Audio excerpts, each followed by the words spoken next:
To order. We are pleased that you're here with us this morning. We feel like we're getting somewhat back to normal, whatever that may be, in having a board meeting, and we're looking forward to the day that we have everybody back around our table here in the room. But we would remind you to please silence your cell phones so that we don't have an interruption in the meeting.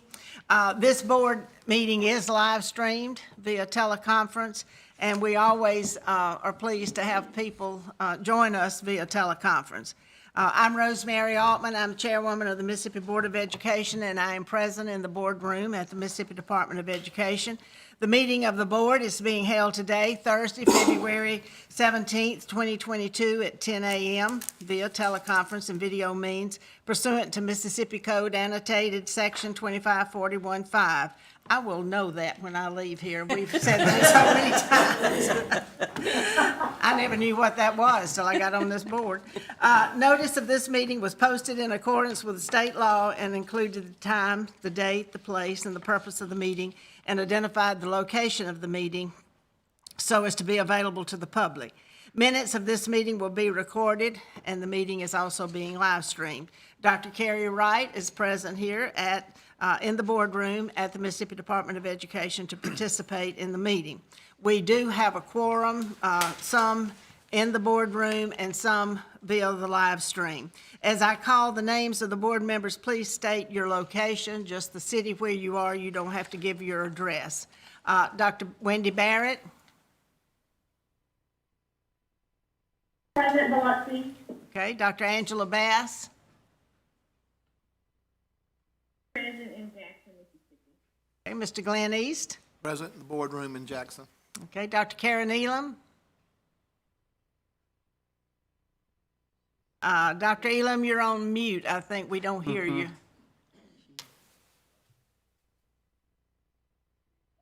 We can see your, we can see your lips moving, but we weren't hearing you. Mr. Jacobs. Here in the boardroom. Dr. Ronnie McGehee. Dr. McGehee, I see you. Okay. Mr. Matt Miller. Present in the boardroom. Okay, Ms. Mary Werner. Present in South Carolina. Okay. Micah Hill will not be with us. She's one of our student representatives. She is taking an exam today, so she was not available. Ms. Amy Zhang. Okay, good. Thank you. Our Pledge of Allegiance will be led by Mr. Miller, and our invocation by Mr. East. If you would, please. I pledge allegiance to the flag of the United States of America and to the republic for which it stands, one nation, under God, indivisible, with liberty and justice for all. Pray with me. Most gracious Heavenly Father, thank you for this time to get together to work through decisions that we truly hope will affect the children and the school districts, the teachers and administrators of our great state of Mississippi. Thank you for your guidance. Thank you for probably giving us more than we all deserve. It's your son's name we pray. Amen. Thank you.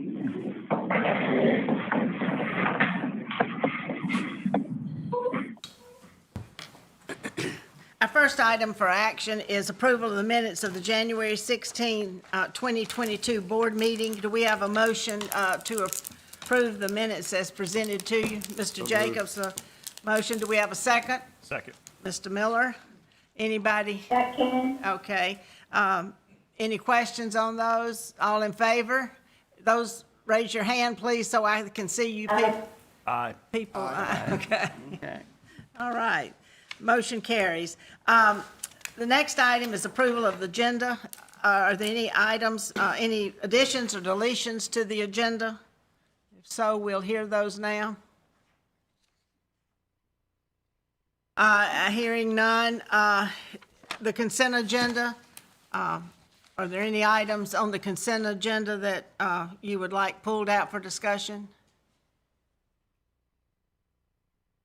But hearing none, then we will approve the agenda as it's presented. Do we have a motion to approve the agenda as presented? So moved. Okay, Mr. East, do we have a second? So moved. Okay, Ms. Werner is the second. Second. All in favor? Aye. Okay. Motion carries. Aye.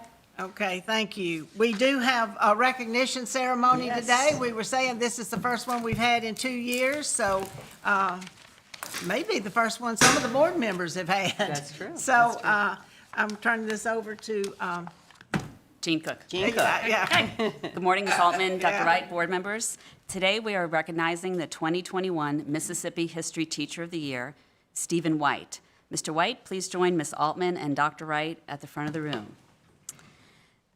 The Mississippi History Teacher of the Year Award is presented annually by the Gilder Lehrman Institute of American History, the nation's leading organization dedicated to K-12 American history education.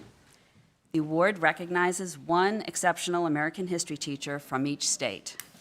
In 2021, students, parents, teachers, and administrators nationwide nominated a record 8,500 teachers for this award. Amid a very competitive field, Mr. White rose to the top in Mississippi. Mr. White teaches history and geography at Pearl High School in the Pearl Public School District, and he is a 24-year veteran of the classroom. He has earned numerous awards during his career, including the Mississippi Social Studies Teacher of the Year in 2003 and 2015, a National Distinguished Teaching Award in 2013, the Mississippi Geographic Visionary Educator Award in 2017, the Pearl High School Teacher of the Year in 2019, and next month he will be recognized as the 2022 Mississippi Historical Society Teacher of the Year. Mr. White is past president of the Mississippi Council for the Social Studies, and he is a 3-time winner of grants for enhancing classroom education. Mr. White creates a classroom atmosphere of deep learning to help students understand the past and connects them with artifacts to become engaged and informed citizens. Mr. White, you are welcome to make remarks at this time.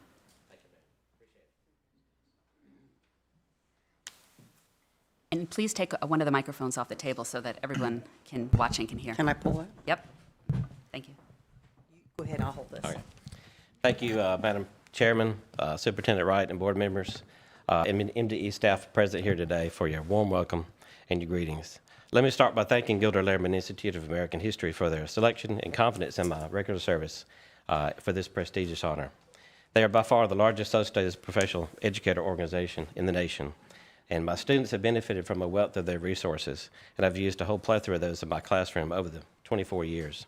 I'm humbled and so proud here to have with me today from Pearl High School my assistant principal, John Craven, and head principal, Chris Chisholm, who for 7 years have provided me with the professional time, resources, and moral support needed to teach our youth. It takes a village, it really does.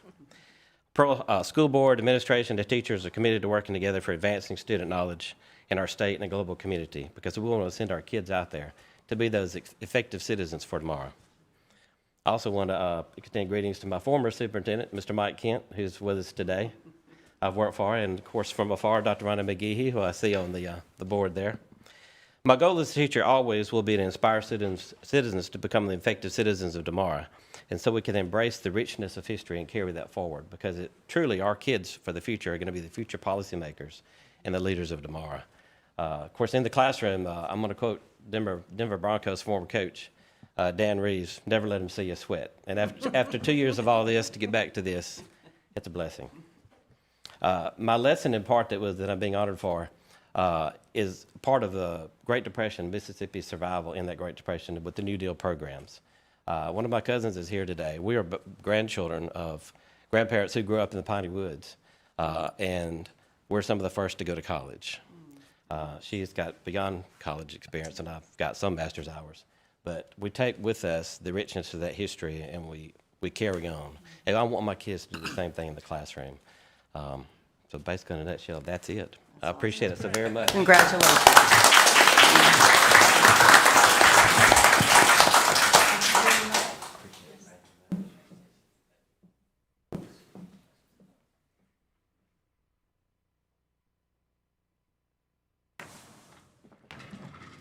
it's nice to be able to recognize people again who are doing exceptional things in the classroom. There's so much going on across our state that's exciting and uplifting, and we've not been able to have these recognitions. So it's important that we do. I'm sure Dr. McGee and Mr. Kent are going to take credit for you, so, and I don't blame them, but so we do thank you for what you do every day for the students in your classroom. The next item on our agenda is a report from the state superintendent. Thank you, and good morning to everybody. Since I last was with you in January, I've had a number of presentations or public appearances or meetings that I've attended. The one I'm going to start with, the Utah House and Senate Ed Committees invited me to, virtually, obviously, to testify before both of those committees. They are looking very strongly at developing a literacy bill similar to the literacy bill that we have here in Mississippi. And due to Mississippi's amazing results over the years, they wanted to hear directly from me what our strategies were, how we implemented the bill, et cetera. Pete and I and Dr. Gavin also testified before the House Appropriations Committee. We talked obviously about the board's legislative priorities and the asks that we had of them during this legislative session. The Hunt Institute from North Carolina invited me to serve on a panel about the teacher residency. It's called Teacher Residency Return on Investment, a pathway that prepares effective and diverse teachers who stay. And you're going to see a news release on that. We've implemented a very strong teacher residency program here, and we'll talk about that a little bit later. I was also on the Gallo Show, which is also a great opportunity to share the good things that are happening around Mississippi. Pete and I met yesterday with the Black Caucus. They had lots of different kinds of questions as they're considering bills that are moving through. And certainly last but not least, I've met with my Teachers Advisory Council, and that's a group of about 400. And so that is always a blessing because they are very forthright about what it is that they see on the ground and what their needs are. And then it's our job to take it back. The entire leadership team is on that call as well. So we then respond to what they need and what they want and make sure that that's what they get. I've got some great resources to share with you. Hats off to Marla Davis and her team. This is called the Middle School Transition Toolkit, and this is for districts. I think there's one on your chairs, and for those of you that are virtual, we'll make sure that you get your copy when you come back. But this allows districts some ideas about transitioning from elementary to middle and then transitioning from middle to high. Lots of resources, lots of really good ideas, and I really want to say hats off to Marla Davis and her team for putting this together. Dr. Elam, I believe it was you that had asked about mental health. We have really engaged a lot around that. I'm going to pass these out to the board members. This will give you an idea of, Pete, if you could take care of that. This will give you an idea of all of the training that we have scheduled. We're hearing an awful lot from superintendents, from principals, obviously from my teachers advisory that I just did, my student advisory. A lot of children, a lot of adults carrying a lot of stress, a lot of weight on them. And so the department has been ramping up our professional development. And so I wanted you to see the number of days and times and topics of what we're doing where mental health is concerned. The news, I wanted to bring to your attention the news release on the residency program. If you will remember, we started this residency program with a funding from Kellogg. And when the funding ran out, it happened to coincide, obviously, at the same time that our ESSER money came in. So you will remember that we approved in December to award over $8 million to 5 universities to establish these teacher residency programs. This will be about 200 individuals. Those applications will now be open. But the beauty of this program is that it pays not only for tuition and expenses, but also testing fees, books, mentor stipends, because all of these residents will be assigned a mentor. And those kinds of things are tremendously helpful as you were moving through, as you can imagine, trying to become a teacher. So the obvious goal is to get these people trained, to get them the degrees that they need, which are either going to be in elementary education or special education, and then put them in our classrooms. So this is a great way for us to continue to grow our own. And last but not least, just a brief update on the social studies standards. I want to thank Mike Kent, who's here in the room, for being the hearing officer, if you will, at our hearing in January on that. We are in the process now of gathering all of that data, looking at all of the responses that we had, and then addressing those. That will come back to you in March. So you will then be able to see exactly the kind of input that we received, what we did with the input, and what our recommendations are going to be. So with that, I'm going to turn that back over to you, Madam Chair. Very good. This past month, I've spent working with Dr. Wright and the National School Board Association and Sonia on getting plans together for our board retreat, and which is next Friday week. And we think we've about got that in place. We have one more conference call we need to make, so we look forward to that. Last month, I gave you an update on our former student representatives. I think it's important that we keep up with these young people and continue to track them. And this, I didn't get all the information from Omar, and those that know him, you're not really surprised. He's a busy young man, but I did get it, and he is at Vanderbilt. He has made the dean's list. He has applied to study in Greece this summer. He is active in a couple of organizations on campus, and he's doing very well. He has not declared a major yet, but he is loving college and has assimilated into the student population at Vanderbilt. And so we're proud of him, and I gave you an update on Shelby Dean last month. And with the two young ladies we have now, you just see the quality of our students, and they go through a really rigorous selection process to get to be a student representative. And so I think they're indicative of the hard work that our kids are doing and the quality, as I said, that we have in our school system out there. So we're proud of them, and we'll continue to track them. The other thing that I have to say today is tonight, Dr. Wright will be honored as one of the 50 most influential people in Mississippi. And I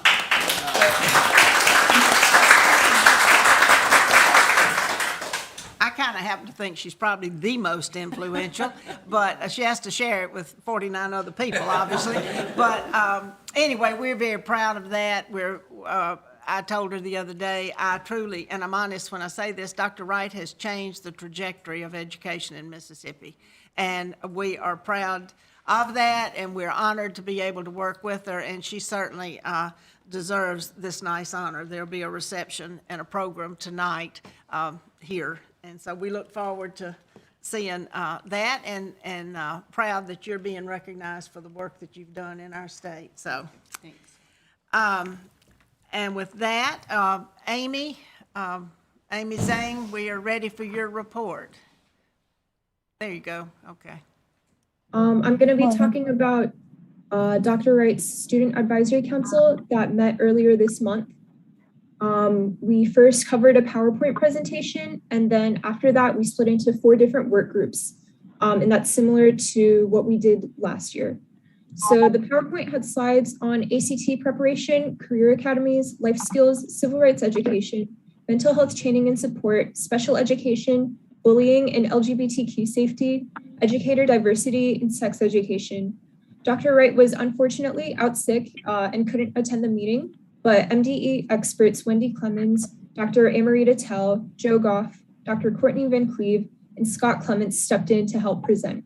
After the presentation, the students separated into breakout rooms to 4 different work groups where they would work with the rest of the group to start planning a presentation on their topic. The first work group was the mental health group that I actually helped with. We had a discussion about our experiences with mental health support in schools, interactions with school administration and counselors, pressures and the type of help given to high achieving students, and mental health days. They have held a second meeting already and plan to meet once or twice a week. The next work group is the life skills group.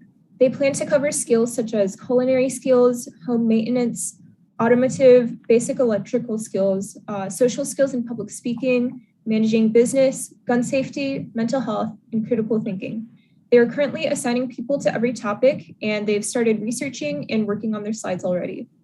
The third group is the ACT prep group. They held a second meeting already where they discussed their plans and ideas, such as incentives for students in schools and districts to offer ACT prep, increasing the scope of ACT prep, improving classes, and disparities between different schools. They have been brainstorming and researching solutions to all the problems that they've discussed. And the last group is the civil rights education group. They held a meeting earlier this week and discussed critical race theory and how the new law will affect Mississippi's high school civil rights education. They also discussed ways to improve the curriculum, like offering African American studies as an elective, focusing on important figures within the civil rights movement, and comparing what different schools are teaching. In conclusion, I think the meeting went really well. We've adjusted to holding these meetings virtually, and I think it went a lot smoother than it did last year. I'm excited to see what the work groups create within the next 2 months. And I really love the opportunity to talk to all of these student leaders from all over the state and to help facilitate their conversations between them as well. And I think in April, when they present their final presentations, I think you'll be really impressed. Thank you. Okay, good. Okay, good. Good report, and a lot of good things going on out there with our students. And so we appreciate your leadership in that, Amy. As I said, Micah Hill is in exams, so she is not with us today and obviously doesn't have a report. We did have committee meetings, subcommittee meetings today. Our academic achievement pre-K, Mr. East. Yes, ma'am, thank you. I'll also, this came before our committee yesterday as well. Outstanding document, good job to that team. Also on the agenda today, you have the tutoring piece. Very powerful should be for every family in the state of Mississippi. So those two things will come out in the agenda today. Dr. Elam, educator quality, are you? All of the members were present, first of all, Dr. Burnett, Dr. Bass, and myself. And we spent the majority of our time listening to Dr. Burson inform us about the continued work, or the continued work beyond SREB's leadership. Now that Dr. Burson shared with two other people, I can't recall their names right now, will lead the governor's human capital task force work. And they've had their first meeting and are getting organized to meet on a regular basis and build upon what the SREB group document put together for the governor, and how we're going to move forward with those plans. Okay, all right. All right, thank you. The legislative committee, Dr. Elam and myself and Mr. East met this morning. Well, actually, Dr. Elam and I met. Mr. East was in the building. I didn't want to say that incorrectly. The legislative committee met with Pete Smith, who works with the legislature for the department, and Pete updated us on bills that are dead and bills that are alive that are particularly of a particular interest to in education. The one I think most important that people are most interested in, the teacher pay raise bill is still very much alive and is moving through the process, and feel like that both houses will come to some agreement. The deadline to come out of committee is March 1st, so after that we'll have a better feel on that. But that's one of the, or maybe the most important bill right now that's still circulating through the committees and in each house. So that was most of what we talked about. So We appreciate the work Pete does and the others in working with the legislature and keeping us up to date on what's going on and navigating all the activity over there. Dr. Bass, the School Performance and Accountability Committee. Yes, the School Performance and Accountability Subcommittee met this morning at 9. All the members were present, and we discussed some board items that will be on the agenda today. We also discussed a program evaluation report about the pre-kindergarten infrastructure development grant. There was some really important findings about the importance of having some pre-K coaches on the ground. And we were really excited about what the preliminary findings are saying. And then we also approved appointments to the ad hoc screening committee for the recruitment of the 2022 to 2024 student representative. That will be coming on board once Miss Amy Zhang graduates and goes on to her next academic journey. And then we adjourned. Okay, Thank you. Anybody have any questions on any of the committee reports? All right, well then we'll move into our action and information items on our agenda. The first one is an information item from Dr. Benton, and this is the overview of the high dosage tutoring services that Mr. East referenced.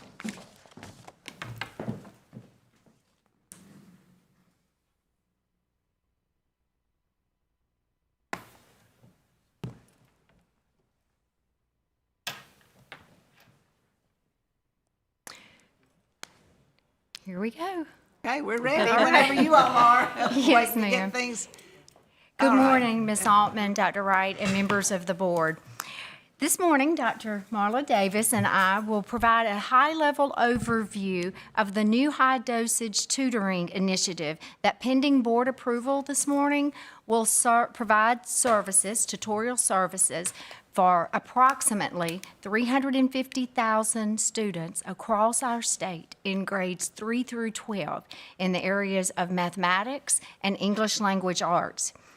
This initiative is funded with our ESSER funds, our federal dollars, and really it will be designed to support not only students, but their families, their parents, as they provide services and support to their boys and girls, as well as our educators, all with the intention of accelerating learning outcomes and bridging those instructional gaps that have surfaced and emerged in response or as a result of those interruptions in learning that have occurred as a result of the pandemic. This initiative supports not only the vision and the mission of the State Board of Education, but it also really drills down into goals 1, 2, and 6, because our intent is to ensure that all of our students, when you look at that number 1 goal, all of our students reach and attain proficiency and growth in our English language arts and mathematics specifically. So with that, I will turn to Dr. Davis, who will provide more details about the high dosage tutoring initiative. Thank you, Dr. Benton, Mrs. Altman, Dr. Wright, and members of the board for this opportunity to provide this high-level overview. As you know, we have administered our MAP assessment since 2016. And in 2019, we saw an unprecedented high across all of our academic core areas. What we would like to do is to continue that gain that we've seen in all of our areas, and specifically in ELA and math. And one of the ways that we would like to do that is to offer, again, as Dr. Benton has mentioned, 350,000 students in Mississippi public schools, grades 3 through 12, high-dosage tutoring in English language arts and math. And so one of the first things we would like to do is provide you all with information around what high-dosage tutoring is and what high-dosage tutoring is not. And so first, high-dosage tutoring is not remedial instruction, but it is an opportunity for us to make sure that all of our students have the access to and supports that they need to be, again, accelerate their learning. High dosage tutoring is not for just struggling learners, and it's also not just for those students that are in advanced courses. It's an opportunity for us to ensure that all students, regardless of which courses they are taking, have the needs and have their needs met. It's not a substitute for other intense interventions that may be offered at the local level. And so if an individual school or an individual district is offering supports, this will not be a replacement for that. And it's just important that we provide that detail to you all today. We also want to make sure that people understand that this is not a replacement for core instruction. It's also not a replacement for the classroom teacher themselves. It's an opportunity to be an extension to what's taking place throughout the school day. So let's talk a little bit about what high dosage tutoring is. It's a proven effective strategy for increasing student outcomes. Like many states across the country, we would like to use our ESSER funds to, as Dr. Benton has mentioned, mitigate any learning loss that has taken place as a result of the pandemic. High dosage tutoring is indeed research-based, and it also focuses on scaffolding academic content. Here at the State Department, what we would like to do is recommend a minimum of 3 times a week for 30 minutes for all students. This is not a requirement, but here's an opportunity, again, for us to accelerate student learning and improve our student outcomes. And in addition to that, as we offer these supports to all of our students, it's very important that we have highly skilled tutors to develop and also deliver these supports to our students. As Dr. Benton has mentioned, there's not only benefits for our students, but we have benefits across all of our 4 stakeholders. And so what you will see here is the benefits for our students. Students will have access to tutors 24/7 on demand by live tutors. This is not an automated system. It's not a computer system. This is where they'll actually be having support with a live person. Each of our students will receive individualized supports. And you may be asking, well, how is that possible? The vendor that will come before you in our contract later today will be able to provide a pre-assessment for all students that are going to take advantage of this opportunity. And that's important because we want to make sure that the students that they're working with have the supports that meets their individual needs. One of the other access points that's very critical is when you're working with students on a high dosage tutoring platform is the ability to upload a document. And so what that means is if a student is at home or they're in a classroom, they have the ability to take a picture of the activity worksheet that they're working with and upload it to the platform and work simultaneously right there with their tutor. And so the tutor has an idea of exactly what that student is working on. We also have the ability to do essay annotation. This is very important for our English language art courses. And then one other additional feature that's very critical is students have the ability to go back and look at bookmarked sessions. So if there was something that the tutor provided for them that they wanted to go back and retrieve to support them as they're studying, then they can go back and look at any session that they have been engaged in. We also have the ability to work with students that are not English learners. And so high dosage tutoring is available for those students that speak Spanish, French, Arabic, Mandarin. And then of course, as I mentioned, we're looking to support all of our students. And so that means that we have tutors in place that will be able to support students from special populations. As we transition into what are the benefits for teachers, our teachers will be able to schedule one-on-one small group sessions. The research shows that those students that are receiving supports in small groups should be at a 1-to-4 ratio, no more than 4 students per tutor. Our teachers will also have the option to provide additional assignments for those students that need intervention. That next bullet there, very important for us as a state that we're looking for a platform, and we have a platform in the vendor contract that's coming before you, where our students are not just going to receive answers when they upload their documents. All of the tutors are trained in offering the Socratic method, which is basically the opportunity to ask probing questions to get the student to the responses that they need. Again, an extension of the classroom. With a platform of this magnitude, again, supporting 350,000 students in the state, we will have unlimited professional development and technical support for our classroom teachers. A data dashboard that also provides real-time data.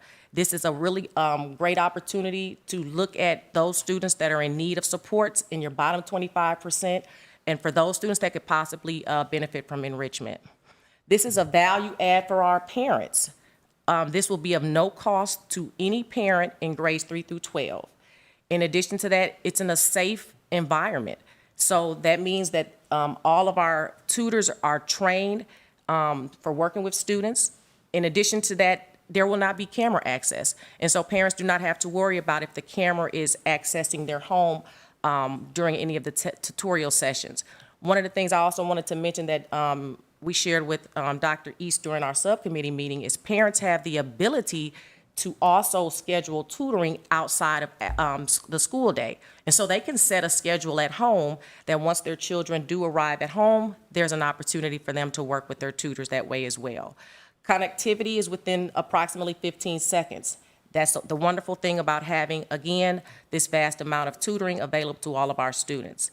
And then, of course, as I spoke about the ability to have support across multiple languages, there will be supports for parents that speak those 4 languages as well. And we will do a really great job working with the vendor to ensure that we have how-to guides and also parent support in a parent-friendly language. And then lastly, we wanted to make sure that all of the supports that are going to be offered are aligned to the state standards for grades 3 through 12. So not just our tested areas, the tutor will provide supports in IB, AP, Cambridge, ACT, SAT supports as well. Again, we're trying to support all of our students. It will integrate seamlessly with the current technology at the district level, and all of our students will have a single log-on feature. And so that means if you have a 3rd grader, you don't have to worry about them going through multi methods for them to identify him or herself. There'll be a single login feature. And then very adherent to all of our privacy policies at the state and federal level. The last thing I'd also like to bring to your attention is the ability to provide what's called vacation academies. And so that means for those students that need supports when school is closed, the tutorial services will be available to them. We're talking summer school, spring break, and then also in the event of weather closures or, God forbid, another COVID-like outbreak. And then administrators will also have rights to begin looking at those students in their district or within their individual sites that need additional supports. I know that was fast and furious, but we wanted to make sure that we provided a quick overview about the supports and the benefits that our students in Mississippi will receive, and we look forward to your approval of the upcoming contract on high-dosage tutoring. We appreciate the work you all have done on this. This really could be a game changer for a lot of children and a lot of school districts.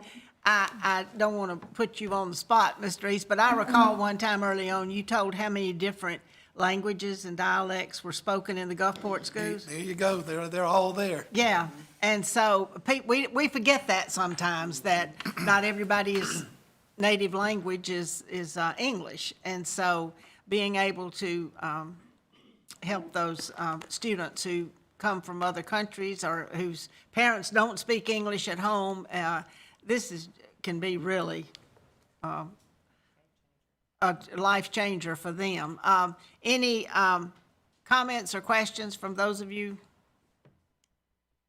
I have being virtually? one question. Yeah, I'll get you. Yeah, I was just wondering, so will the districts have to like opt in to use the program, or is it just something that parents can access like at the state level? Like at the state level. So yes, ma'am, the districts will yes, ma'am, the districts will have the opt-in version. Yes, ma'am, they will have to opt in. Mr. Miller had a comment, I think. Yes, sir. If we decide to pass this, what's the timetable to where this can be implemented? So we're looking at a March 1st deadline, March 1st contract start date. Okay. And at what point, what's the deadline for school districts to opt in? So next week, they will be provided a news release with that information around opting in. We would love to give them, because we want to start as quick as we possibly can. Sure. We want to give them an opt-in of 3 business days, but of course, if we need to send out an additional opt-in opportunity, we will. And what that does is it gives the vendor the time that they need to do onboarding and rostering for each of the individual schools and districts. Good deal. Thank you. So this is just a matter of a district saying yes or no, count us in, and then Correct. And they're if, in. And if they when they opt in, they're opting in for grades 3 through 12, English language Right. arts and math, and this is a multi-year project. So they would have supports until September 30th of 2024. It costs the school districts nothing. This is absolutely of no cost to parents, students, teachers, or the districts. Absolutely no cost. Thank you. Yes, sir. Thank you. Dr. Bass, did you say you had a Yeah, question? just one more question. So then this will be available to all children, or will the districts then select is it only available for a select group of students, or is this like essentially going to be made available for every 3 through 8th grade child? 12. Yes, ma'am. It would be, when the district opts in, they would be opting in for all students in the district, grades 3 through 12. And when we send out that opt-in, when we send out that letter for opt-in, we also follow back up. So if a district doesn't respond, we prompt them multiple times to get a response. Ms. Werner, you have a question? I know, actually, it's a comment question. I can't imagine why a district would not want to do this. Can you give me any reason why? We don't always understand the mindset of some districts, but I can't imagine why. Imagine why any district would say no to this. I mean, it's a no-brainer. Anyone else? Very impressive. Yeah, anyone else? I want to add one thing. To me, the most powerful piece is parents after hours, after school. There's no reason a parent shouldn't know academically what's going on in that child's class. That's powerful. And the vendor that that's been selected has put together phenomenal trainings already to support our parents. And not just one-stop supports. They will be doing this on a continuous basis. Glenn East would have loved to have had this in high school in algebra, so. I was just sitting here thinking that this eliminates those telephone calls that says, can you help me?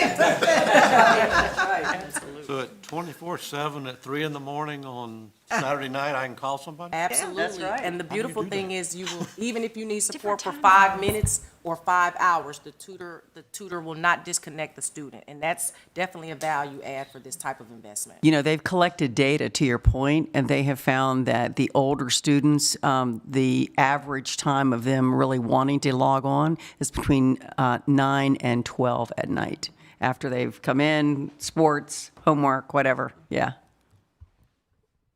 Well, thank you. That's a wonderful presentation, and that is exciting. We'll look forward to this kicking off and updates on that, so. Thank you. Okay, thank you. Dr. Vandeford, overview on our school safety platform.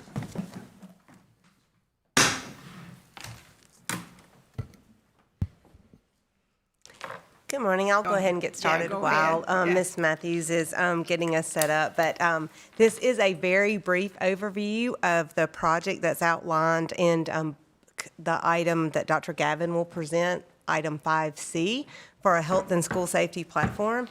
There's no way in this brief overview that I can provide you with the benefits and services of this platform for districts and schools and students. I think Madam Chair would disconnect my microphone if I tried to do that. So upon or pending the board's approval today, we will provide the district superintendents with an email that will contain links to some very in-depth videos of what this platform has to offer. It will provide an email address for districts to submit questions regarding the platform ahead of 2 webinars that are already scheduled for next week that, pending board approval, the proposed vendor and MDE will host.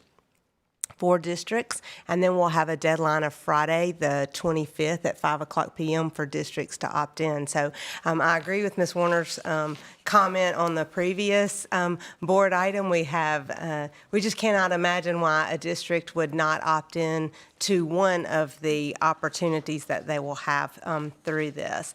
And this project does support the vision and mission of the State Board of Education, and it certainly, this primary focus is on providing safe schools. It is tied to all of the board's goals, 1 through 6, because if a child is not safe and free from fear or harm, then there's no way that we could provide appropriate instruction to that child. So just as a little bit of history, we know that keeping schools safe in schools nationwide remains a priority, and there's a lot that goes into providing a safe and orderly school environment for students in every classroom.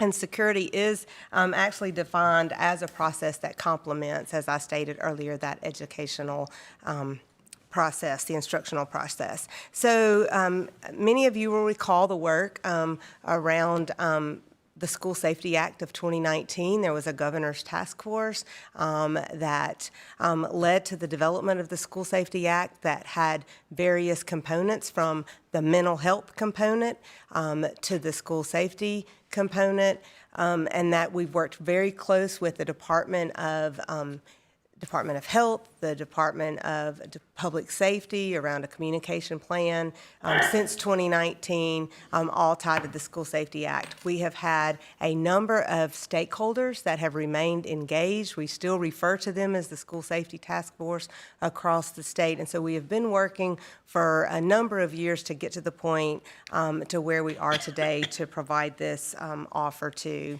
the school districts. All of the criteria for a district to meet the components of the School Safety Act of 2019 are contained in State Board of Education policy, in an accreditation standard that districts must comply with, all of the federal and state laws related to school safety and providing that safe in school environment, which does include a comprehensive school safety plan that is outlined in our Mississippi School Safety Manual. In accordance with the law, there are specific preventive services that are allowed, that are appropriate for a district to have outlined in their comprehensive school safety plan.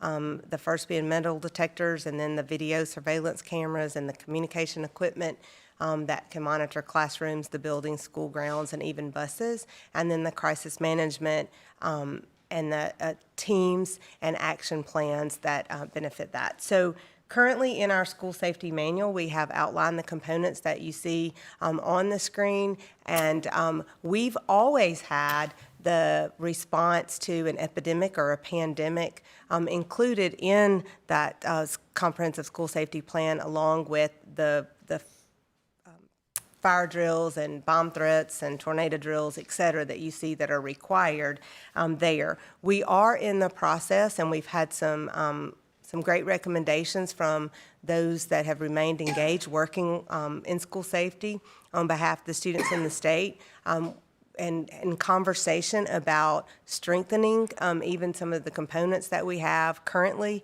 required in our school safety manual. And one of those is expanding on the crisis, or the response to a pandemic such as we're in now.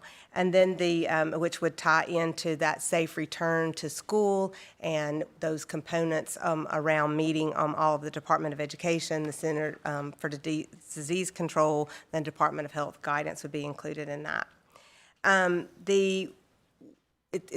What we consider a concern that we could assist districts with is right now we provide a sample template for these crisis management plans, but we do not have consistency across the state, and we just see varying types of plans and stakeholder engagement in developing those plans, and we see some that are more thorough than others, and some that are even even missing components. And so one of the approaches and recommendations from the School Safety Task Force that came out of the School Safety Act was to be able to provide a consistent and equitable development process and implementation for all the components that are required in those crisis management plans. So the solution that we have before you today is the approval of a school safety, a health and school safety platform provided by Insight Incorporated that, again, is in item 5C, that has the ability to provide all of the information, the planning, the management, the documentation of all the required drills, exercises, the training.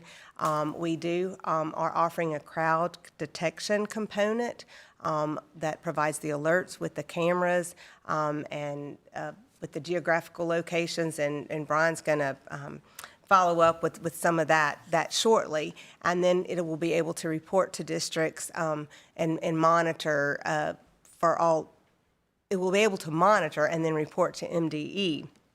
Now, the MDE, one of the questions that we've had, if an MDE, because the proposal is that each district would be allowed one, or be provided at no cost, one camera. Each school or physical location, either being a school, an alternative school, or a career technical center, would be provided up to 5 surveillance cameras, and these cameras have crowd detection. So our goal in this project was to get and be able to cover all of the common areas in each of the schools. So in the opt-in process, a district will be able to opt in to the platform only, which will provide them the template that will contain all the components of the crisis management plan, or they could opt in to receive the cameras at no cost. And so or they could opt into the platform, and the vendor would connect any existing cameras that districts may already have to the platform. And so a district would have the option to opt in without the video surveillance components that we're offering to districts. And in this project, this would include the cost to districts through September of 2024. So this project would be no cost through that time. And then in the next slide, it just goes over like the mapping piece of the components, like the classroom mapping, the portal in which to upload the emergency operation plans, the pandemic button, and then those crowd detection cameras that I previously mentioned. So at this time, we have a slide that just will, if you'll go back to the slide that has a campus map. And then I will turn this over. This is a little more complicated slide, so I'm going to turn it over to Mr. McGarity to let him walk through the platform for the campus mapping. Thank you, Dr. Vanderford. Good morning, Board, Madam Chair. So today, just thanks again for the opportunity just to run this past you and just submit it to you for your consideration. As far as the tech specs of this go, we were able to capture just what we consider a JPEG of what a administrator at a local district may be looking at in terms of once they're actually up and running. As you can see, there's lots of different indicators on the map that show different legends. The most important thing to point out is this follows the NFPA 72, which, if you're not aware, is a National Fire Alarm and Signaling Code. It's updated every 3 years, so this brings it into compliance with fire and life safety codes, so much so that it can identify where the surveillance cameras are located, where certain access points are. But the most important criteria is, if you notice there's color codes on there, those color codes follow those NFPA standards, so that in the event of say a fire, or in the event that we were to share this, the administrator were to share this with first responders, they would know by this map that's captured by the vendor and color coded like this, where the largest groups of people would be at versus where the color codes might be, where it might be a storage room, or what might be considered a security area. That's helpful to know too in the event of an active shooter. Gosh forbid that happens, but in the event that it did, it would provide technology to first responders so that they could actually know what they're facing. If districts chose to opt in to the cameras or connect their existing cameras, it would also provide first responders firsthand view of what that active shooter looked like in that hallway, or what that fire, what that location was. It's all designed to really coordinate and streamline safety, not just in one district, but throughout the state, so that if you have teachers that may teach in this geographical area and they go to a different geographical area, that if this is implemented, what we hope would be statewide, if approved today, that it would actually kind of change the way school safety looks, not just for one small district, but for our entire state. So the key is just planning, preparing, mitigating, and response. And to coin a phrase that was once shared with me, we hope to give them something that they never have to use. But we also, at the same time, realize that whether you're building a new campus or whether you're simply revisiting your strategies for ensuring safety in your school districts, that's just the very first thing that's front and foremost. You can't have any of the other goals that we talked about earlier without that safety framework. So in summary, as Dr. Vanderford mentioned, it would provide the 5 crowd detection cameras. The cameras are unique. They would go primarily in what we consider heavy traffic areas. It would be able to detect a abnormality as far as a large gathering, unusual behavior that may be occurring. That alert would be sent to the administrator or their designee for notification. One really neat feature is the panic button. The panic button at your fingertips could notify all first responders of an event. There would be a portal to upload what Dr. Vanderford referenced in those EOPs that we require, so that districts are constantly being intuitive and updating those and reassessing those. Again, this project will be at no cost to the districts through September the 30th, 2024, and districts would have the option to opt in or opt out. And again, we feel very excited about this opportunity to put before you today for your consideration. And in the event that it is approved, we would still continue to collaborate with other state agencies like the Department of Public Safety and the Office of Homeland Security to secure funding for this to take us from years 25, FY25 and beyond. Let me ask this question. If you have a school district that currently has no cameras, no security system, then in this, the plan for wiring and installation and all that will be covered? That's included in the price. Yes, Yeah, ma'am. and then, and I'm assuming for a district that may have a lot of security, everything is compatible with this. I mean, the cameras that they may currently have would be compatible with the platform. That's correct. Yes, ma'am. And speaking with the vendor, to your point, a lot of districts have gotten ahead of this already Right. and using their funds to purchase camera systems for their building. So most of your modern cameras are compatible with it. That's not to say there's not a short list of some that may just not simply work. But as far as the camera being compatible, what that does is just brings it online. So if it's not compatible, it's not the district can't use that camera, it just wouldn't be tied to the platform. But we think there's a large more percentage of those that would be compatible than would not be compatible. And then these cameras offer the ability for crowd detection Right, for those that we offer, so they could still be integrated into a district that has just purchased new cameras for their entire district. But again, that's a district's option as to whether or not they're interested in the surveillance camera. Any other questions or comments from the board? Can you shift it back, because I can't see the board?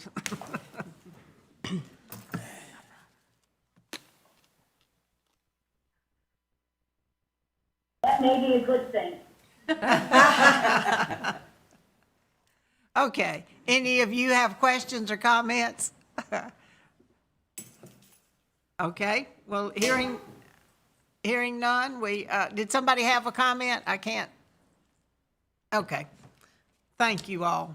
That's another good program that's coming out of this windfall of money we're getting, so that's there again, like Ms. Werner says, I can't imagine anybody not opting in, but we'll see how that goes.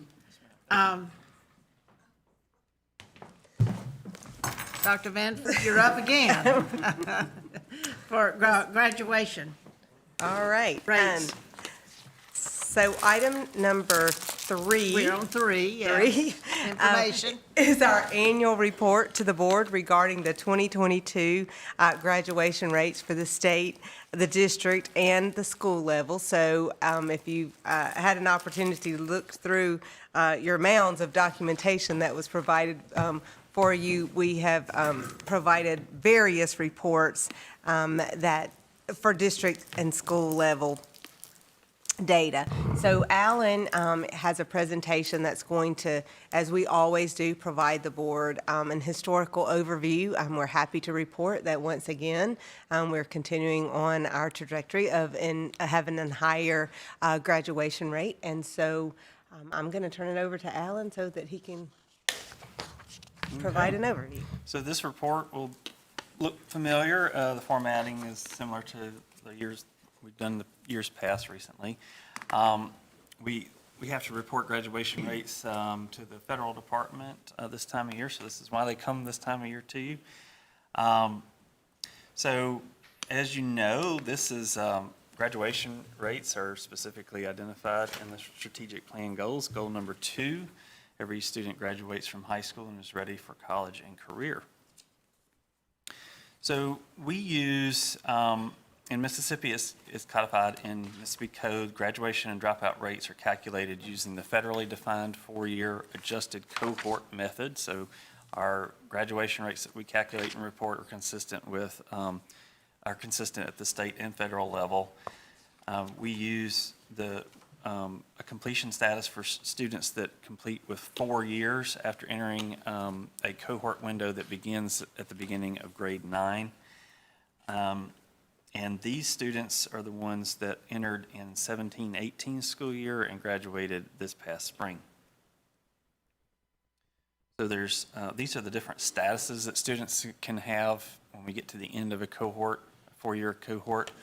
A student that drops out. A graduate is a student who receives a standard diploma or traditional diploma within the 4-year window. A completer is a student that could receive something other than a traditional diploma is issued by a school district.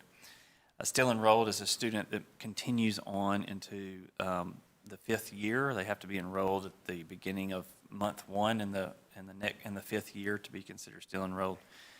And then because this is an adjusted cohort, students can transfer into and out of the cohort during the 4-year window. So students that may transfer out of state or to a private school can be removed from the cohort. I want to point out here that although the department continues to work on programs to improve graduation rates and decrease dropout rates, that we do see an impact from the pandemic on graduation dropout rates that you'll see in this report because there were waivers in place for graduation requirements that include passing end-of-course assessments in the 2019-2020 school year and 2020-2021 school year. And you'll see this very clearly in the data. So here we have a 9-year history of Mississippi's graduation rate. You see we had some fairly steady improvements there, about 1 point each year, 17, 18, 19, and 2020. And then we have noted our COVID impact disruption. So you'll see a bit of a jump there. Some of that increase, we hope, is just part of regular policy, but some of it is obviously going to be due to the waivers that were in place because of the disruption.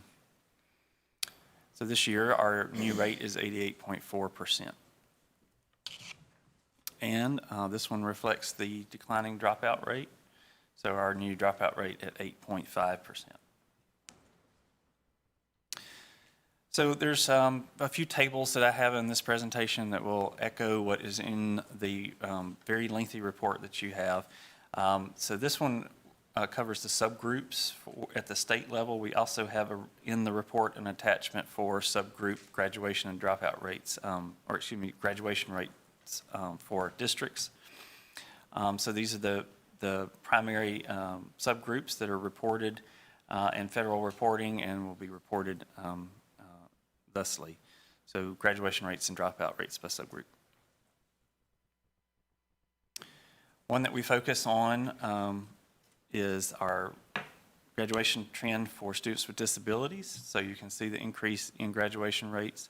We had a fairly steady increase with this subgroup as with the all group, and then a bit of a jump there during the pandemic waivers disruption. So 59.9% of students with disabilities receiving a traditional diploma. These tables just show that the range of graduation rates and dropout rates for districts are pretty much the full range for both of those. So we have to mask at the low end at 5%. So any rates that are reported that are possibly below 5% will be reported at 5% on graduation rates and dropout rates at 95%. So this table just shows the distribution of score ranges for districts. So a count of districts that had a greater than or equal to 90% graduation rate were 55, 74%. So the majority of districts had a graduation rate in the range of 80 to 89.9%. And same logic applies to this one. This is a distribution of dropout rates. So most of the districts had a dropout rate range of between 5 and 9.9%. We had 31 districts with a dropout rate less than 5%. And then these tables will just show you the top 10 graduation rates, dropout rates. So Mississippi School for Math and Science, Mississippi School for the Arts had 100% graduation rates. And rounding out the bottom of the top 10 list, Pearl Public School District with 93.9%.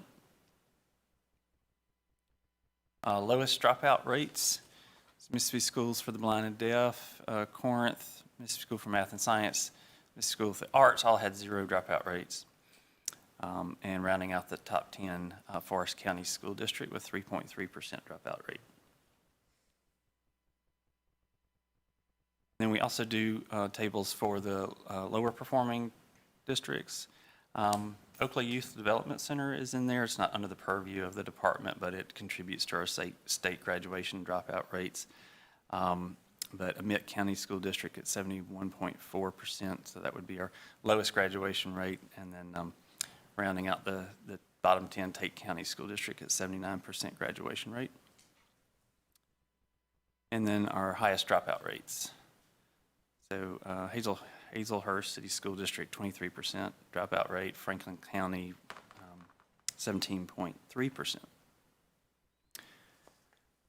So as I mentioned, the report that you have has many different attachments, all looking at these different ways. So we have them sorted by district in alphabetical order and then in rank order by rate. So does anybody have any questions about the report or how we calculate graduation dropout rates?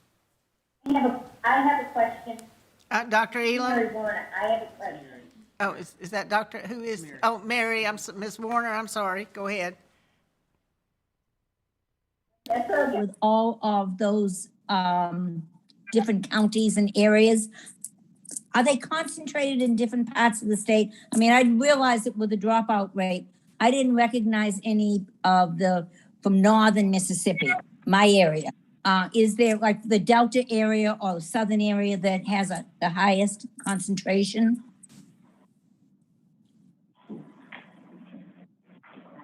They're kind of all across the state. Well, they're actually, they're from North Mississippi all the way to the Gulf Coast, so it just sort of splattered across the state. Number in southwest Mississippi. Yeah, southwest Mississippi has. I mean, I think that's a good question. We could include a geographic data map to show where rates are trending. Yeah. To add to future presentation. Yeah, that's a good idea. That was a good question, because if you're not familiar with. That'd be helpful to me. If you're not familiar with the state, Yeah, that'll be a good addition, Ms. Warner. We'll create that map and make sure the board gets a hold of that, and then from going forward, we'll have that map included in our presentation. I mean, I don't have that chart back in front of me, but the one that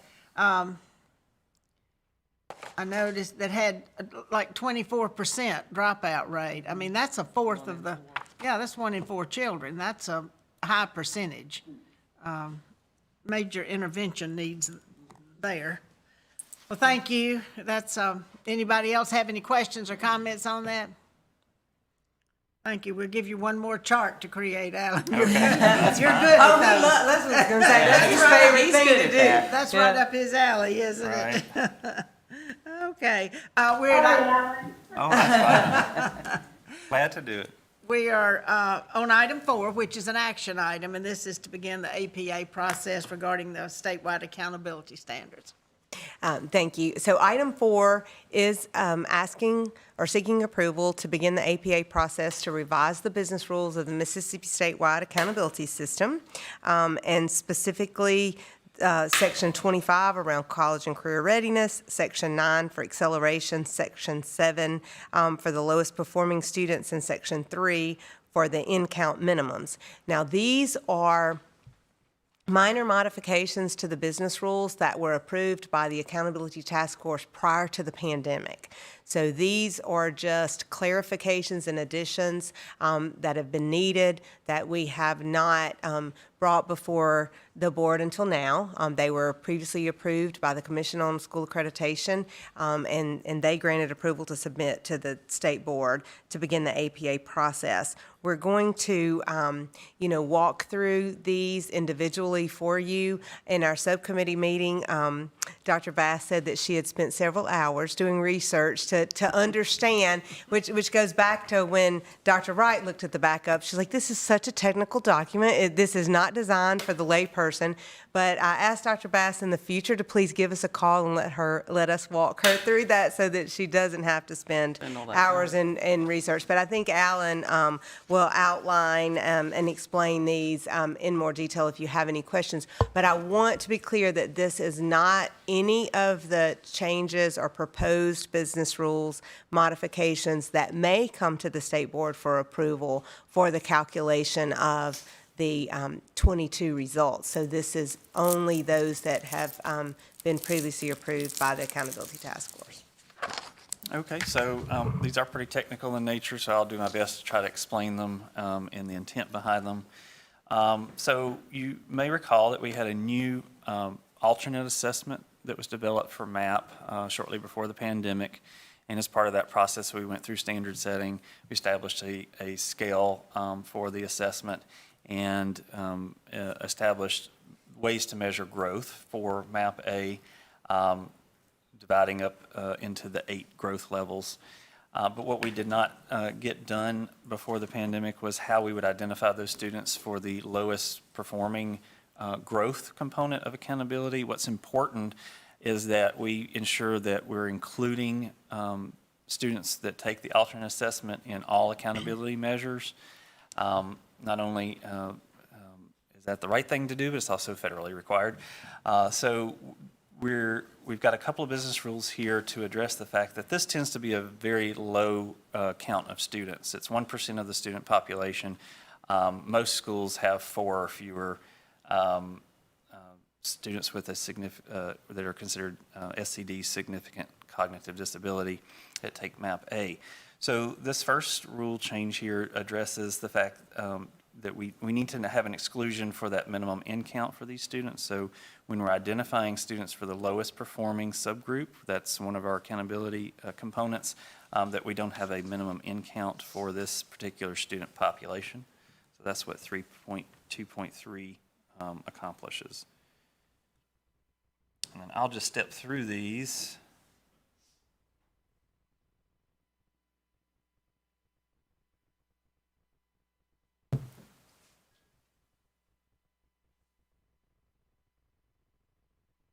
Seven 7.1.4, again, addressing the identification of this particular subgroup in the lowest performing quartile of students for growth, saying that we will not identify these students by each grade level and subject, but just by subject at the school level to ensure that we have these students included.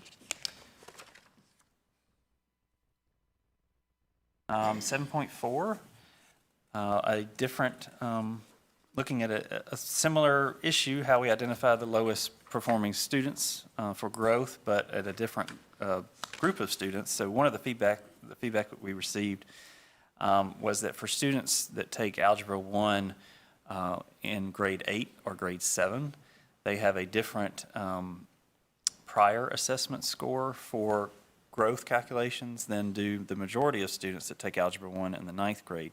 So we end up with, when we're identifying the lowest performing students for a high school, we end up with students with prior scores of 8th grade, 7th grade, or 6th grade, depending on when they took Algebra 1. And the problem was that these students, let's take, for example, students that take Algebra 1 in the 8th grade, they had a prior 7th grade score. And so when we were identifying the lowest performing subgroup for high schools, we were identifying what is the lowest performing 25% that had an 8th grade prior, and then separately, or the lowest 25% of students that had a 7th grade prior. And that was inappropriately identifying these students in the lowest performing subgroup of students just because they had a 7th grade prior instead of an 8th grade prior score.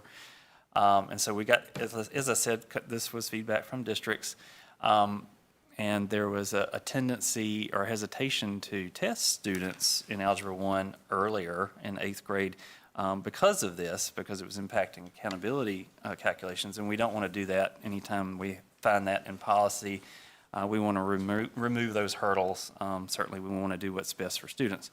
So this rule change in 7.4 would standardize those grade level assessments. So if it's 6th, 7th, or 8th grade, whatever the prior level math score is, would be standardized to the 8th grade assessment, just for the purpose of identifying who are the lowest 25% of students. So we'll take everybody, put them all in the same bucket, regardless of what their prior grade math score was, and then identify which ones were the lowest 25% of those students.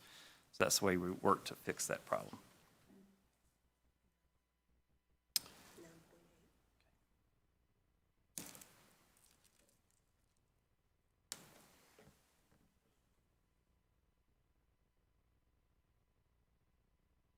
Okay, 9.8 addresses a separate issue.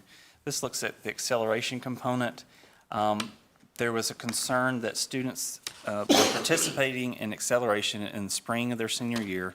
They graduated in December, and because they graduated in December, they were being excluded from the acceleration component. Because we, as you see, the rule prior was we didn't look at FAE, we just looked at were the students enrolled at the end of the school year. So this addresses that issue to ensure that we're including students that graduate in December of their senior year in the acceleration component if they participate. So this looks at full academic year. So full academic year is a minimum enrollment requirement for accountability. It just says that the student's enrolled in 75% of the days of the schedule that they're enrolled in. That if they do that, then they are said to meet full academic year, or FAE. So this just says we're going to look at the students, see did they meet the full academic requirement for fall or spring or traditional schedule, depending on which ones they're enrolled in. If so, then we will include them in the acceleration component for that schedule, regardless of if they were to graduate in December. And then 9.11, again, talks about acceleration. And this one was that if a student earns a credential, say they take a AP course, a test, and receive a 3, but we don't have a course, an enrollment in MSIS to tie that test to, then we're going to assign that credential to the school and district where the student met FAE last for inclusion and accountability measures. Wait, go back through that now. Okay. Say, all right, when you say they took their AP exam and they made a 3 on it, you're going to assign it to the school where they were last? What?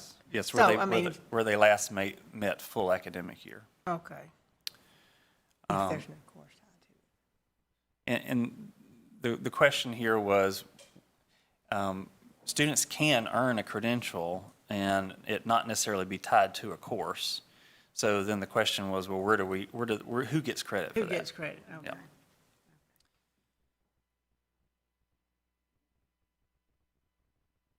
Yeah. So I'm going to follow up on Ms. Altman's question.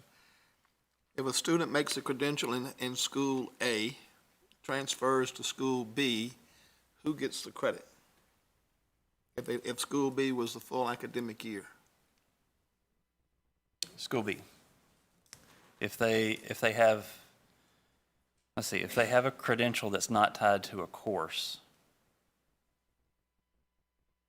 and enrollment, because if they have a course in MSIS and enrollment in MSIS, we're going to look at where did they meet FAE for that course. Oh, okay. I'm still confused Okay. about that. Okay, if I've taken English, I've taken advanced placement English Yeah. at school A, and I made a 3 on my exam, and I'm transferring to school B because my family has moved, and I graduate from school B. Who gets the credit, or how, when you say it's tied to a course, that's what's confusing me, I guess. is- Yeah. That, and I think you need to explain full academic year. Okay. So, yeah, full academic year, that's the enrollment requirement. So Right. where did the student, where was the student enrolled the 75% of the schedule, of the days in the schedule? So the concern here wasn't really about where the student met FAE, but the instances when we have a credential that isn't able to be matched to a course in MSIS. So I think in your example, the student enrolled in AP English, a course that is in MSIS, and they meet FAE for the, so let's say that's a fall semester course. They meet FAE for that fall semester course, and they earn the credential. That credit would go to where they met FAE in the fall. Okay. So then if the student moves in spring somewhere else, and let's say they earn a AP credential in, I don't know, something that's not tied to a course. I don't know what is there, one for history. And there's not a course enrollment, then we would assign that credential, that AP credential, to where they were in, where they met FAE in the spring.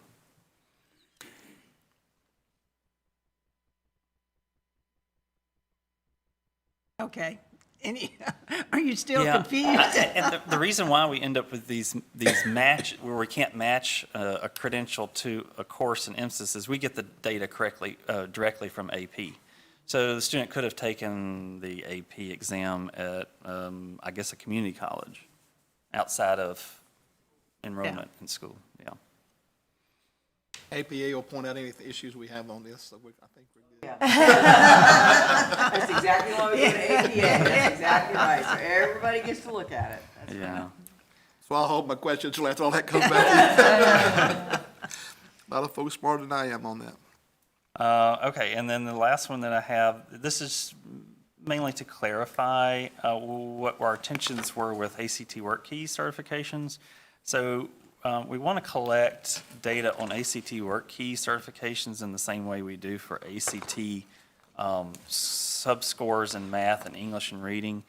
And those say that a student can earn, or a student can meet benchmark requirements in ACT either during the state administration of the ACT, outside of the state administration of ACT. They could have exceeded the benchmarks when they took the ACT in the 8th grade. That's all fine, and we'll use all of those in accountability measures once the student becomes a senior, and they can earn those through month 9 of their senior year. So that's been in place for ACT. We wanted to add Work Keys certification to that as well, to say students can earn the certification whenever they earn it. We'll include it in accountability at the end of their senior year. And that's all I have for that. So if you have any questions.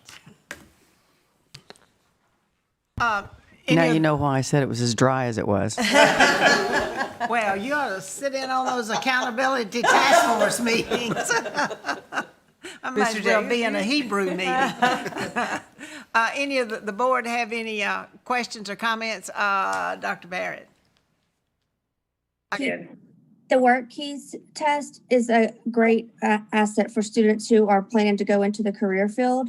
And we've given incentives for wearing medals at graduation if you get gold or platinum. And the students that aren't planning to go to college, they don't, the ACT isn't as important to them. And so this is given those students that are planning to go straight into the career field a good advantage. And a lot of industries, on the coast, English and different things, we look at the work key. So it is beneficial, and I think it'll be a good thing to add to our accountability. Good. Look, the task force spent Many months. many months on work keys and how to include it and what have you. And that was a direct result from industry, hearing from industry about the importance of work keys. So I'm glad to hear you say that. And it's nice to give those students an extra recognition too. We just started implementing it this year, and I really think it's a good thing for different students going in different directions, because not everyone plans to go to university. Right. Any other questions or comments? Well, thank you all. And this is an action item for us to go out for APA. I think you all understand this process because it'll come back to this board at some point. So do we have a motion to approve under the Office of Chief Accountability Officer to begin the APA process? Dr. Bass, I see you're the motion. Do we have a second? Or do you have a question? You're the motion. Do we have a second? Dr. Barrett? No. Oh. We do have a motion and a second to go for APA. All in favor? Aye. Any on the board? Any opposed? Okay, thank you. All right, we'll begin our action items under item 5. Before we're going to take it a little bit. Okay, go ahead, Dr. Gavin. Oh, okay. Good morning. Thank you, Madam Chair. We are pleased to bring before you today several contracts as it relates to our ESSER funds. We have been working very diligently over the last few months, so we're excited to bring these grants and contracts before you today for approval. And I believe probably all of them are associated with the ESSER funds. So the first contract that we're bringing forth for approval today is item 5A. Okay. And that item is a contract with Majority Clarity, and this particular contract is associated to bring a college and career readiness platform with an e-transcript feature. That's item 5A. We're going to let you go through these, and we can take them all in one motion. Okay, great. Item 5B is a contract with RNA Solutions, and this contract is just as old as our MSIS system is. This contract will be replacing our current ELM system, which is our current licensure system. So we're excited about having the ability to upgrade our ELM system. And it's an all-inclusive system that will go from the life cycle of a Mississippi educator, from recruitment to retirement. Any questions? If you have questions on this as we go through, just raise your hand. Let me know if you have one on any of these contracts. Otherwise, we'll just let Dr. Gavin explain them. Okay.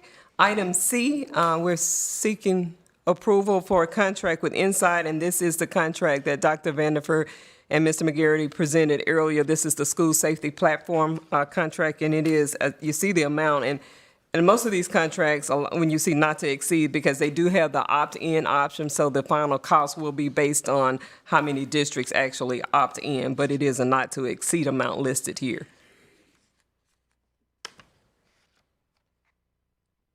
Item 5D is a contract with Microsoft to provide for Premier and Unified Support Services, and the contract here is the awarded vendor is Microsoft.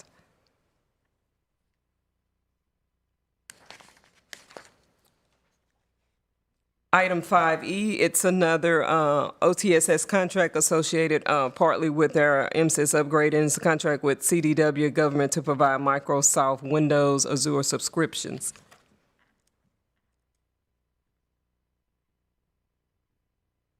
All right. And item 5F is a contract with Applied Engineer Management Corporation. This is to develop the domain analysis for the implementation of the new MSIS.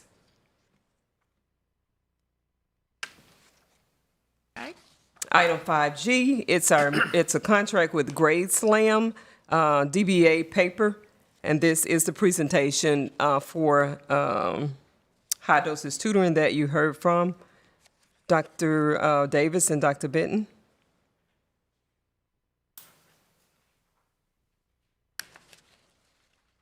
Item 5H, it's approval for a multi-year contract. This is through the school improvement, and we're seeking approval from some leadership coaches in the Office of School Improvement.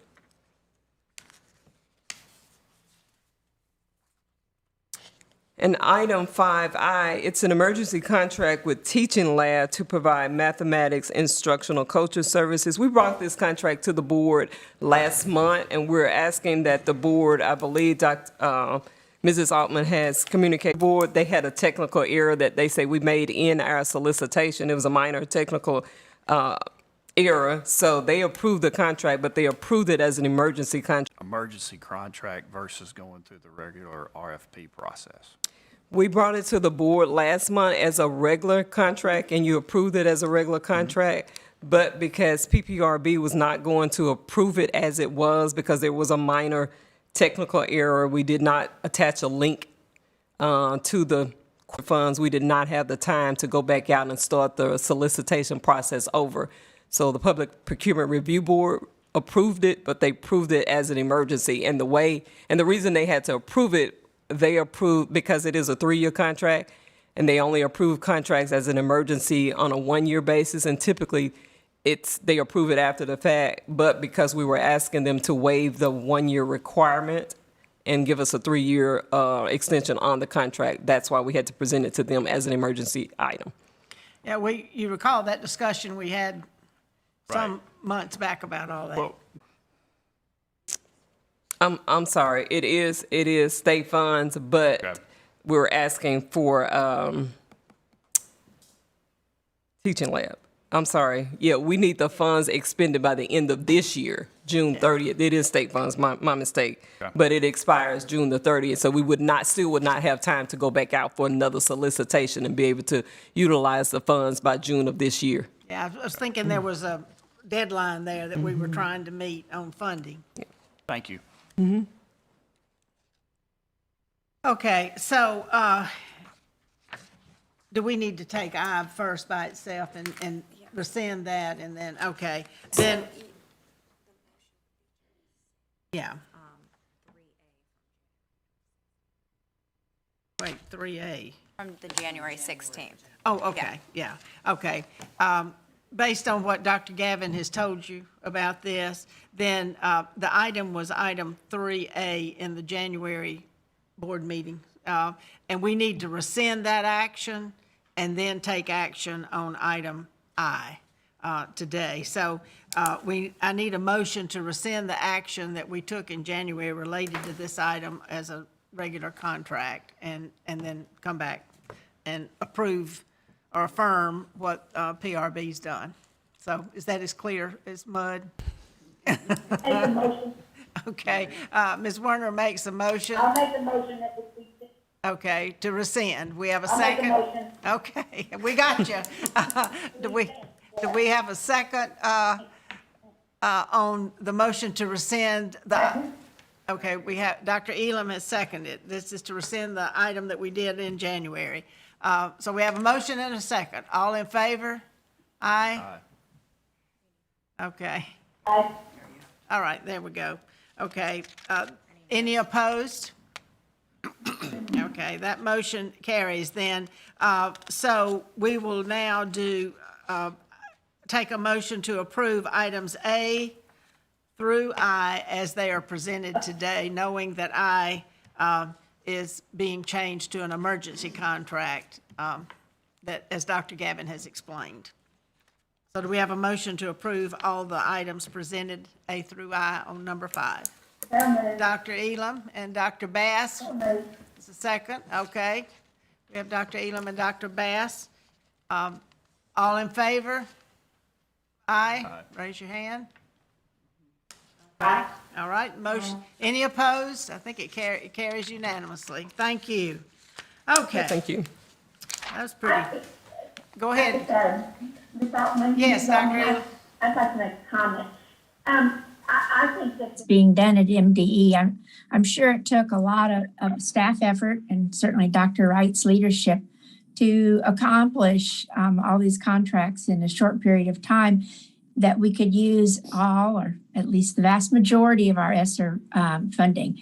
I think if we didn't have the quick, swift action of the department, we could have lost some money. So I just want to congratulate them on a job well done. Well done. Good. But, and I'm glad you said that, because the federal government's given us a pretty short window to be able to get this money allocated and under contract. And so, and the second thing is, I've been on this board, and Dr. Elam has too, for a number of years, and we've been talking about MSIS since the day we walked in and what kind of mess it is. So it's exciting to see that we're finally going to be able maybe to take some action and get rid of this 30-year-old system, or however old it is, and get things up to date. So it is exciting, and we do appreciate that effort. Thank you for bringing that up. And we will certainly hope that this money provides a lot of the things that we've been needing for a long time. Item 6, we have a number of grants here, so Dr. Gavin, you can take us through those too. Yes, ma'am. We are very pleased to bring forth to you 5 grants this morning. And the first one we're really excited about, it is a competitive grant. We're seeking approval to award the University of Mississippi Medical Center a grant for telehealth.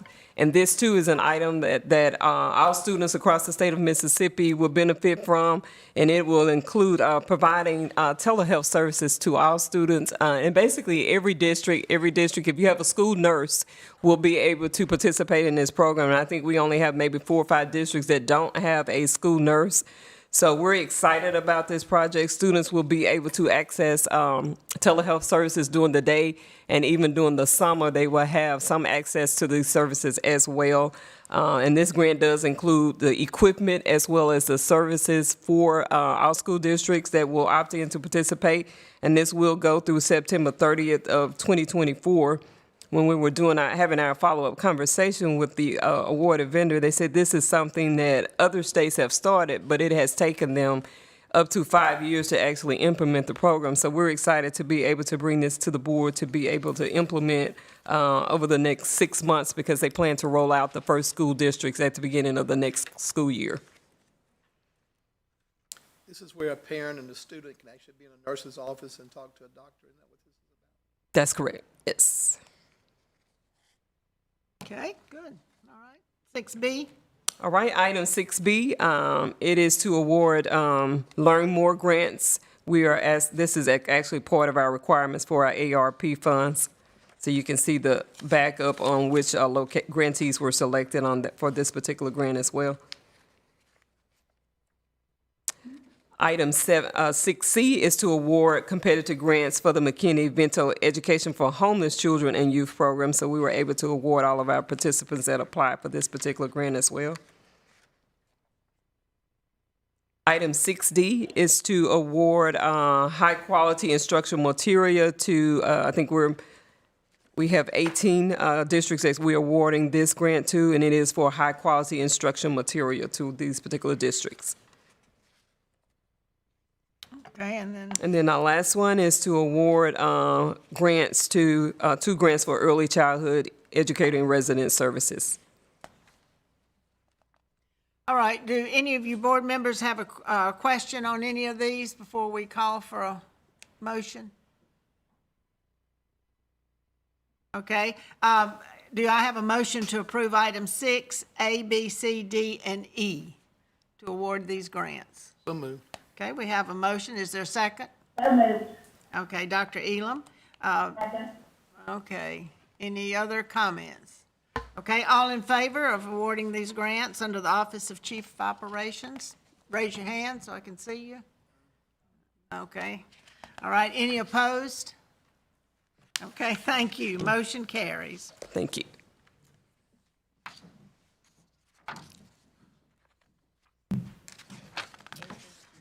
Okay. Item 7, the consent agenda items. We have A through P. We almost covered the alphabet on this one. Are there any questions on this for, we have a motion, nobody raised an issue early on, so. Okay, do we have a motion to adopt the consent agenda as presented, number 7, A through P? Do we have a motion to approve those? Mr. Jacob and Dr. McGee. Okay, we have a motion and a second. All in favor? Aye. Any opposed? Any opposed? Okay, thank you. The motion carries too. We're going to break for lunch at this point, and we do need an executive session, but let's come back about 20 minutes to 1 or 12:40, and we'll do a little preliminary preparation before we go into our, to get ready for executive session. So we're going to break for lunch right now. Thank you. Just a motion to recess. All right, we need a motion to recess till 12:40 for lunch. So moved. All right. Anybody opposed to that? Okay. Their hands went up quickly. They did. Everybody's hungry. I didn't have to say, raise your hand.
Right.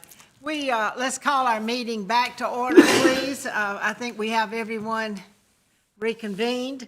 At this point, we will entertain a motion to enter into executive session. Do we have a motion? I move the board consider making a closed determination of the need to go into executive session.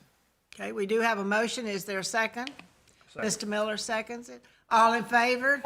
Raise your hand, please. All in favor? Aye. All right, the motion carries.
The board has voted unanimously to go into executive session in accordance with Mississippi Code annotated section 254174B to discuss strategy sessions or negotiations with respect to prospective litigation or issuance of an appealable order involving the state board and or the Department of Education.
Ladies and gentlemen, the State Board of Education met in executive session to consider the appeal of Melanie Walters, educator license number 180553, from the July 27th, 2021 decision of the hearing subcommittee of the Commission of Teacher and Administrator Education, Certification and Licensure and Development, and unanimously decided to deny the reinstatement of Melanie Walters' application for licensure in accordance with Mississippi Code annotated section 37.3.210 and 37.3.214.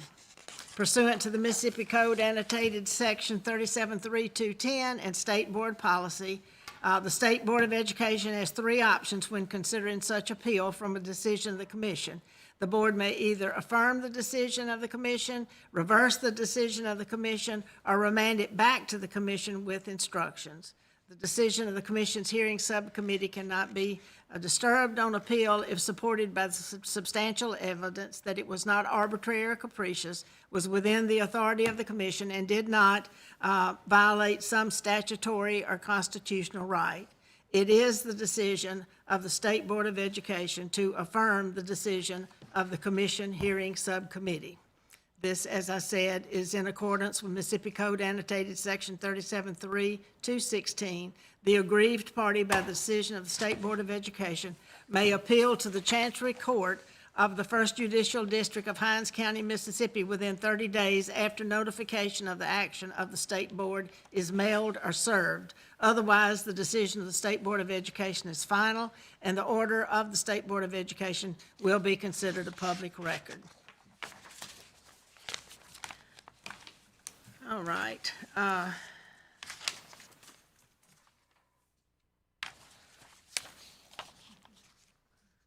That was the only action taken during the executive session. So our board, the State Board of Education, will